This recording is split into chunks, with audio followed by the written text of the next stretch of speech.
This is where I say, hey everyone, I'm Clive. Hey, and I'm Louis. This is Akash. And today we're going to talk about collaborative contracting and the appointment workflow for ISO 19650. We'll also look specifically at level of information need, because that's really critical in what you're appointing to, and then e-signature to help us appoint the right parties in the most seamless way possible. The first episode, if you didn't catch it, was about templates and how there's 150 people around the world that are working on some templates for you that are available in the app. The second episode was about tendering, so using those templates and working with them to create exchange information requirements and be able to have a response to that inside of the app and understand this concept of prospective team before they become part of the team. And today we're going to be talking about the contracting side of things, so the appointment step and actually selecting somebody, defining the requirements and contracting for them. These are some of the documents that we looked at before, and we're now going to be adding into the mix the responsibility matrix and the task information and master information delivery plans that will help us to become a set of agreements for what's going to happen going forwards. The preview of some of this is that being able to store all of that in a database means that we can filter it very quickly and define a contract document per appointment, and then add access permissions and have people, whether it's typed or a manual signature with your finger or a mouse, have a secure way of digitally signing in a group of the teams that are required to be able to sign something. So the appointment process is all about that contracting step. How does the appointment process actually work? Well, I'm not sure whether we all three of us agree on this analogy, but we've got an analogy that the ISO 19650 appointment process is much like buying a wedding cake. Bear with us on this one. So you have many different types of wedding cake. You maybe could have a two-tier wedding cake or a huge wedding cake, a traditional, and maybe things are changing, different tradition. Maybe we would have flowers on the wedding cake. But if you've gone through this process, you know that there's a lot of decisions to be made. And if you don't make all of those decisions, and the relation here is if you just ask for BIM, you'll get some BIM, but it might not be the actual BIM that you're looking for. So from a wedding perspective, if we choose the wrong wedding cake or we are making the wrong decisions, then potentially our other half will not be pleased with us as we go through that very, very important day. So what we try to do is we define our requirements. And when we look at potentially different examples, different cakes that we've looked at in the past, maybe we've been to weddings, maybe we look at examples in the store that we're looking for that cake in the baker, we go to a tasting session. So we're actually going through this. And this is part of the appointment process. We're understanding what is the cake type that we like? How tall would we like it? How many tiers would we like? What shape? Do we want flowers or not? What colors? How many servings? Are there going to be additional desserts? Does it fit within our budget? So there are all these different decision points. And if you search the internet, there are thousands of wedding checklists that you can use. And bear with us on this analogy. I see some of the comments in the chat. And if you get that right, you can have an amazing day. And you can have exactly the requirements that you would like. But how does that relate? How does that relate to what we're talking about now? Well, we have some awesome standards that are here as our checklist. We have templates that will really help us to follow that workflow, but we need to be prepared. So the agenda that we're going to be going through today, thank you for bearing with us on the analogy, the preparation for BIM contracting, level of information need when it comes to in practice use of defining something and understanding exactly what the requirements are, and then being able to contract for those requirements and using e-signature to make that workflow secure and also make it seamless and a lot more rapid than traditional workflows. So the first part is preparing for level of information need. So the prerequisites. If you know about the team here, we always talk about this concept of smart, lean BIM. And that's really how to make sure that you do the right BIM at the right time by the right people for the right reasons. And to prepare for that, we need to ask why. So why are we going to do BIM? What is the information needed for? What's the purpose? And being able to define that and describe it, being able to define when this is going to occur. So the milestones along the way, who is going to be requiring the information, delivering the information, and what the objects are or what the items are that are going to meet that set of goals. So when we talk about delivery milestones and purpose, we need to understand, is it going to be a design review? Is it a 3D coordination purpose? Is that the real reason why we're creating the model? Or is it a handover, and maybe where less geometric representation is required and more data is required? There's many examples. Many teams, design teams, will use anything from the schematic, design, seat, construction, document, review. So those are the reasons why they would acquire certain elements, documentation, which we'll get into a little bit more. But there are many different types of milestones that you can add from. Yeah, absolutely. And combining them so that you understand what the delivery is going to be for and when it's going to be. Next part is understanding what is actually required. So within a breakdown structure, how are we going to break it down? We recommend that you use templates and having a structured classification structure, but also understanding here where we have different types of information inside of the same database related to the assets. Is it related to the responsibility matrix? And we'll show you how that helps us in creating very filtered and clear documentation later on. Breaking down by discipline, so understanding who is going to do what, and then using classification structures like Uniclass and Uniformat to be able to talk the same language and understand exactly what is required in that breakdown structure and where. And make sure that there's a customer for those. So we always say keep it simple as possible. It's the clearest way that you can communicate across the team an organized list. If you need a classification, Uniclass, Uniformat, if it's mandated, then go that route. But the most common and simple is by discipline. And make sure that you are looking in, you can see on the left side, scrolling, look into our templates, because we have a huge amount of, we keep on echoing the biggest ones, Uniclass, Uniformat, Masterclass, those, but we have some local great classifications as well. So most likely you will find what you are looking for. Great point. Yeah, absolutely. And when you've got that classification structure, we need to identify specific objects. So inside of that, what are the objects and what are the element requirements inside of those? What are the detailed documentation requirements, planning requirements, understanding that list of objects, and it can be different for each use case. So it might be areas or massing for certain use cases. It might be documentation for other use cases. It might be a combination of all of these. Yeah, it doesn't always have to be a modeled element. We see a lot of documentation requirements now being added within the app. Yep. And then once we've defined the purpose, when it's going to be done, what that list of items are, who is going to be the person that is responsible for that? Whether it's somebody responsible for delivering it at a certain point in time, whether it's a team member on a team, being able to clearly define that and understand inside of the same place, even down to their contact details, so you can connect with that person inside of the same online environment, or pick up the phone and call them, organize a meeting if there is a handover potentially between one team and another team.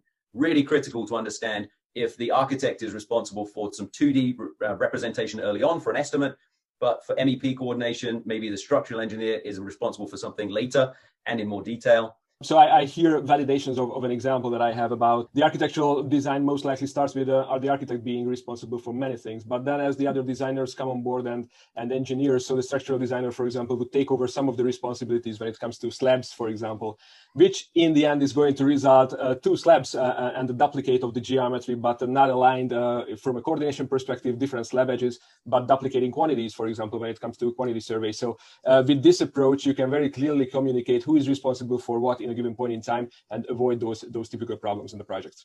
Absolutely. Yep. So now let's take a look at what level of information need is and how we are really describing what the requirements are in detail so that teams can understand them and automate the checking of those later. Level of information need is a new term that is being used to group these requirements in geometric information and documentation. But what is the definition? What are we really trying to do inside of these? Interesting thing is that it's developing. It's not finalized. The level of information need framework has been published at a guidance level and not really in the detail maybe that's required to execute without eliminating the 20 years of planning that has happened in the past. So you will see more and more develop on this. You can even see here things like the accuracy and reliability that we'll unpack, which are additional requirements that you can define inside of Planoly to be able to understand exactly why and what you're going to be asking and carrying out on your project. Quick history lesson. So if you have been in the BIM space for a long time, you'll understand that there is a lot of confusion around LOD or LOD or LOD. Is it development? Is it definition? Is it detail? Is it a combination of all of those? And also, never to use this abbreviation of LOIN for level of information need, especially when you need to fit it on a slide there. Never use it. Never use it. Make sure. Never use it. this history lesson, try and keep it very brief, but the 5-number scale of 100 through 500 is not really that precise in defining exact requirements. However, it can point us in the right direction. So the new standards are actually saying, do not do away with all of that, but add all of these other pieces to the puzzle, make it easier to define and make it more precise to define what you're requiring. It enhances those concepts of LOD. And inside of the geometry, you'll actually find, based on the reference to the level of detail, the original LOD, that geometry, we do need to understand what the detail is of that geometric representation. The combination of these two things could be something that you want to think about. LOD is something that people are running with and can use on its own. The Planoly framework allows you to do that. You can also run the level of information need on its own and select that as your standard inside of the platform. You can also combine the two. So using that guidance and that direction that maybe might be ingrained in your teams, but complement it with the level of information need and understanding of the detailed requirements. If you'd like to look up more, there's a whole bunch of webinars that we have done in the past on this, but the principle is that we really need a clear and concise way of describing what is required. Okay, so the first part is the geometry. The first step inside of that is to understand the detail. So what is it that we're looking for? Is it symbolic representation? Is it generic representation? Is it maybe detailed representation, or is it fabrication level? And understanding exactly what the element sets are and how much detail is required will obviously start to define how much time we will spend or how little time we will spend as we are developing these information. But as you see on the image as well, so for different purposes that we started defining back in the EIR BEP phase, but also reflecting on it on our matrix. So defining what the purpose is, what the milestone is, it also define how you want to do the modeling, because for different purposes, of course, you will need different approaches to doing the modeling. And that's something that with the different detail levels, you can very well communicate to others. Yeah, absolutely. And then the second part is dimensionality. So is this just a piece of text or a dot on a piece of paper, or is it actually 3-dimensional? If it's 2D or 3D, is going to make a big difference in how much time is going to be spent creating it and updating it later on. And then location, where is this object? Is it relative to others? What is the definition for understanding where an object is, and is it associated with another object potentially? So is a window associated with a wall? Does it need to be 3 meters away from the corner of this wall? That type of representation could be required if you want to describe by location.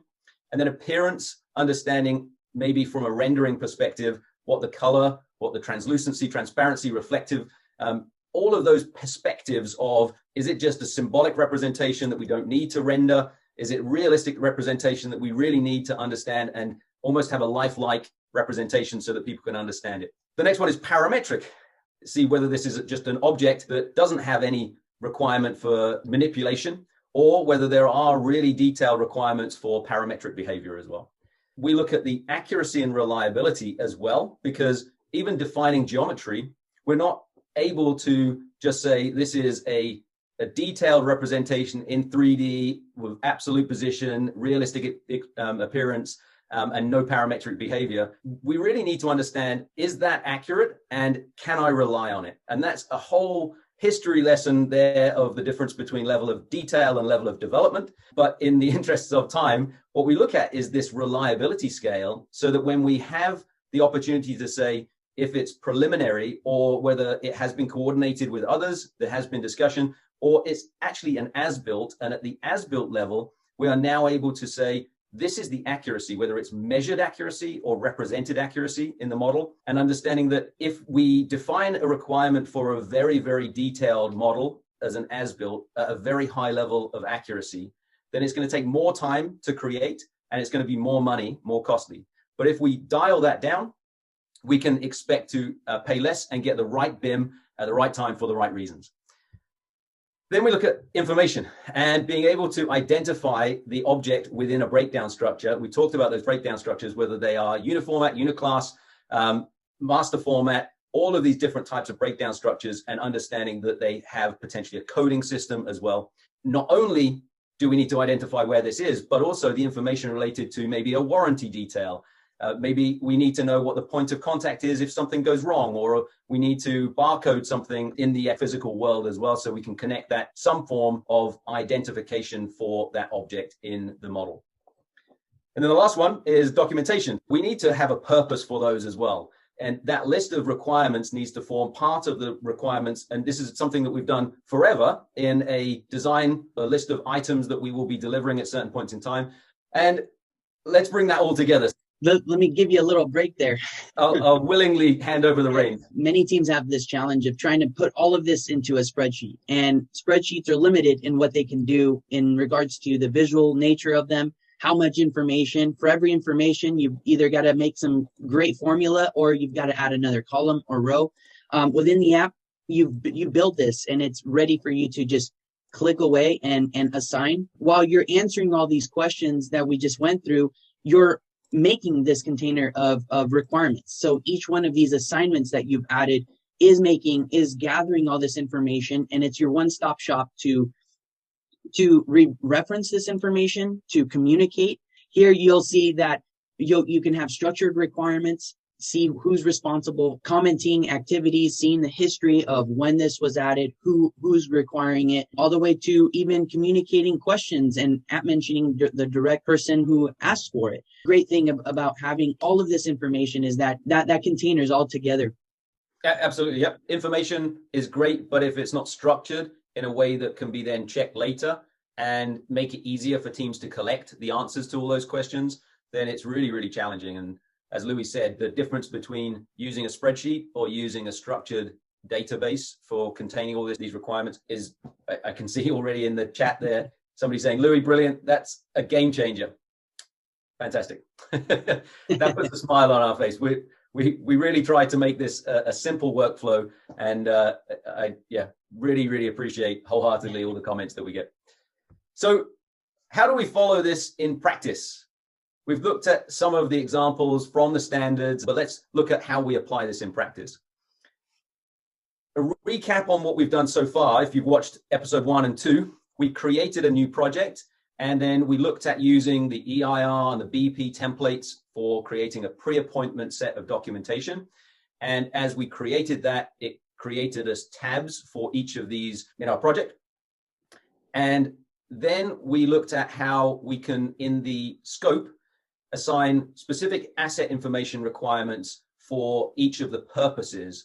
This was defining our asset registration, so what needs to be registered in the maintenance records, what needs planned maintenance, preventative maintenance. And then we looked at how we can assign specifically information requirements. I see somebody asking a question about COBie. So this is really the connection between the framework that is COBie for outputting. This is the list of actually what the requirements are. Defining what the item is, what the requirement is from an information perspective, who's responsible for doing it, when it's going to be part of the requirements definition for what the COBie handover should be. And understand that you could do this with the client. Understand that you could do this with the teams. If you're on the client side, do this with the design teams or the construction teams. Gathering the feedback right away, psychologically, you gain more commitment and agreement if you introduce them as early as possible to help you build these scopes. Yep, seeing the images, the reaction from an executive when they start to understand this from a visual perspective is really transformational. We've seen a lot of benefit there. So we talked in the previous webinars about how to get to that set of documentation and go through that tender process. Now let's look at the appointment process and understanding more about the responsibility matrix and the task and master information delivery plans that become that detailed set of appointment documentation. We talk about structured data, the asset, the task, and the master information delivery plans and the responsibility matrix. Imagine having all that in the same place. So if we drag in from previous projects or from our suppliers that are providing this, as we build all of these up, we're able to define those requirements in a structured form, all in the same project. So all of those asset requirements alongside all of the tasks that are needing to be carried out can be assigned to teams and be all in the same place. The next part is understanding that scope side of things, all of the different parts of the puzzle that we can define, whether it's descriptive, whether it's a document that's attached to it as a specification, some requirements. If the team, so here it's a structural team, if we're needing information requirements, if we need to specifically use an IFC wall for this object as we model it, as we define all of those in a structured way, it becomes a lot of data, a lot of information requirements. That's great, but how do we make it official? How do we actually put all of those together so that we can communicate and act on the information requirements? And we don't want that document just tucked in a drawer somewhere. Yep. The first part is creating the appointment documents. And really importantly, these should be filtered per appointment. Instead of presenting somebody with a full 3-ring binder, 6-ring binder of everything that is required for the project, now we're able to filter it and say, we're just going to send the responsibility matrix for the architect filtered for their specific requirements. And that creates, based on the milestones, based on a whole bunch of other filters to make that intelligent, the document that's created, we can now assign to specific teams and say only these teams get access. And we can request certain signatures as an approval just by simply clicking and checking the box to say these are the people that need to approve it. They will get an email. As they get an email, they click on the email. They can write their signature or They can type their signature or write their signature. And as they do that, what's happening is every time a signature is added, if you've gone through that traditionally and very much the document signing, a well-known DocuSign company that is able to define, and every time a signature is applied, it becomes part of that signature page, which is affixed onto the original document. It's legally binding, it's secure. There's a lot of really good stuff on the website about what things that we've had to do in order to be able to comply with the regulations. And actually, one of the cool things about the platform approach is that teams who are approving, they actually have to be signed in using their profile. So there's an added layer of security over and above what is traditionally used in a DocuSign-based process. So what's next? We've talked about having a database that contains all of those information requirements that meet the purposes that have been defined in the EIR. And now we've talked about how you filter the requirements per appointment and have a simple workflow to get a signature. Well, when you've got that signature, the next webinars we'll be talking about how you can then use that information, either exporting it and using tools like Celebri, Power BI, etc. for checking, or through the integrated workflow inside of Planoly, you can manage the tasks in the scheduling and the tracking, scheduling and tracking, and then verify them in the Verify module. So depending on your workflow and depending on how many, just depending on whether you want to do that in the same workflow or not, you can choose to show or hide whichever modules that you would like to use inside of the tool. And more on that in a future webinar. So a quick summary. Make sure that you're using a simple framework for managing information, making it easier for teams to agree and making it much more likely that you're going to get the outcome that you're looking for. Make sure that the data that you collect is structured so that it can be used in automated checking later on. And make sure that when you're creating the appointment documents, creating a filtered contract is much more likely that you're going to get somebody to agree to and knowingly agree to something they can deliver. And then using e-signature makes it a lot more rapid. We see that over 50% of contracts using e-signature are actually approved within 24 hours, which is astonishing because usually it would take days or weeks sometimes to get approval on those. And keep it simple. We're really, really focused on keeping things as simple as possible and making it easier for your clients and delighting your clients so that they will do more and more work with you. A couple of resources to get started if you are just starting to look at using Planoly. The first one is the basics course, which is a series of 1-minute demos. And the second one is if you're ready to jump in with a company plan to get started, we have a masterclass which will take you through all of the different modules and help your teams to get started. The next episode that we will be talking about is actually information production. That needs to be fixed. So we've talked about all of these templates and collaborative tendering, collaborative contracting today. Now we'll be moving on to producing that information and how we're actually managing the tasks that have been formed as part of that contract as the appointment.